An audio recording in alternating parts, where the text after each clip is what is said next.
법 똑바로 알자. 안녕하세요. 아나운서 조진성. 한승범 변호사입니다. 네, 제 주위에 이제 운동 좋아하시는 분들이 많은데 이런 좀 고민을 토로하시는 분들이 계십니다. 헬스장을 등록을 했는데요. 헬스장이 문을 닫아버린 거예요.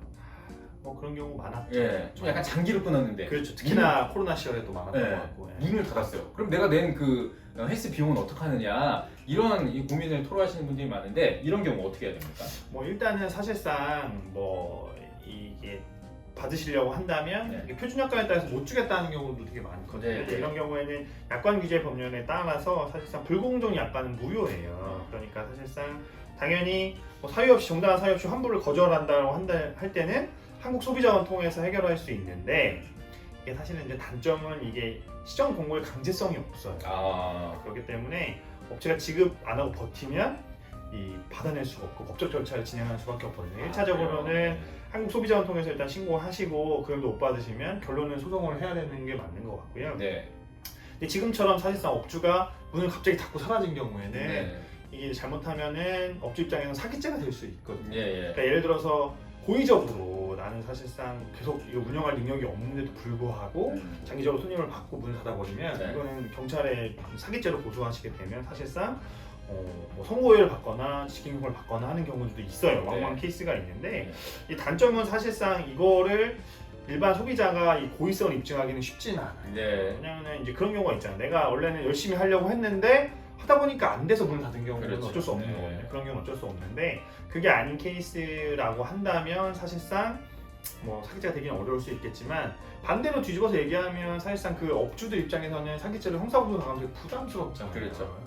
뭐 경찰 조사도 받아야 될 여러 가지 있기 때문에 만약에 상대가 돈을 안 준다고 하면 형사적인 고소도 감안해 볼 수 있다 이렇게 생각하시면 될 것 같고요. 예. 그 다음에 사실상 이제 민사적으로 해결하셔야죠. 민사적으로 네. 사실상 뭐 부당이득 반환 청구 소송이나 이렇게 할 수도 있을 건데 그것보다 더 중요한 건 사실은 단기 계약을 하시거나 할부 계약을 하시는 걸 추천드립니다. 짧게. 네, 그렇죠. 짧게 네. 하시거나 할부 계약을 하면 신용카드 할부 결제하는 경우에는 신용카드가 가진 어떤 철회권, 네. 항변권 덕분에 사실상 그 이유는 안 내도 되거든요. 그러니까 할부가 남은 게 있다라고 하면 그 기한까지만 할 수 있기 때문에 네. 어쨌든 간에 그런 것들을 좀 활용하셔서 장기적으로 너무 오래 끊는 걸 좀 부담 좀 지양하시고 네. 장기로 끊는다 할지라도 사실상 신용카드 통해서 할부로 네. 결제하시는 걸 추천드리겠습니다. 할부랑이 좋겠군요. 네. 근데 그런 경우 있잖아요.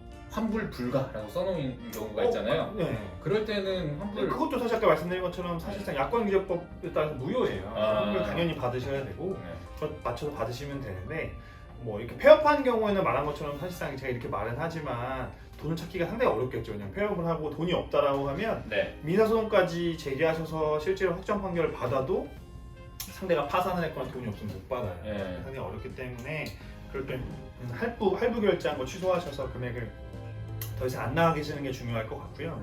만약에 계속 운영하는 업체라고 한다면 네. 이거는 이제 별도의 얘기인데 사실 소송이나 아까 말씀드린 소비자원 통해서 하는 것들이 쉽지가 않잖아요. 네. 아까 보신 것처럼 쉽지 않기 때문에 이럴 때는 사실 이제 구청 이런 데 위생과에 전화하는 경우가 있어요. 민원 넣는 거군요. 그래서 민원에 네. 넣어서 그걸 그렇게 한다고 하면 사실은 이 구청 입장에서도 귀찮잖아요. 네. 민원인데 전화하고 민원 넣으면 그래서 이 경우에 구청은 사실은 그 헬스장이나 아니면 뭐 이런 체육시설을 상대로 해서 뭐 행정명령 같은 것들 내릴 수 있어요. 네. 서로 깨끗한 데 없잖아요. 그렇죠. 그러니까 사실은 만약에 실제로 운영하고 있는데 내가 뭐 할부 계약이나 뭐 환불 같은 거 안 해준다라고 한다면 뭐 이렇게 위생과 통해서 하면 가장 빠르게 해결할 수 있는 방법 중에 하나지 않을까 싶긴 한데 예. 뭐 정리해서 말씀드려보면 1차적으로는 사실 이제 소비자 보호원 통해서 뭐 시정 공고를 내리게 할 수 있고 네. 안 되면 형사 고소 같은 것도 할 수 있고 또 민사적으로 소송도 진행할 수도 있고 그게 안 돼 아까 뭐 구청 위생과에 전화를 하거나 이렇게 네. 해서 좀 풀어내는 방법도 있고요. 그래서 일단은 1차적으로는 그렇고 이왕이면 좀 단기 계약하시고 할부 계약을 하시는 걸 추천드리겠습니다. 네. 그게 장기적으로는 좀 피해를 예방할 수 있는 방법이지 않을까 싶습니다. 네.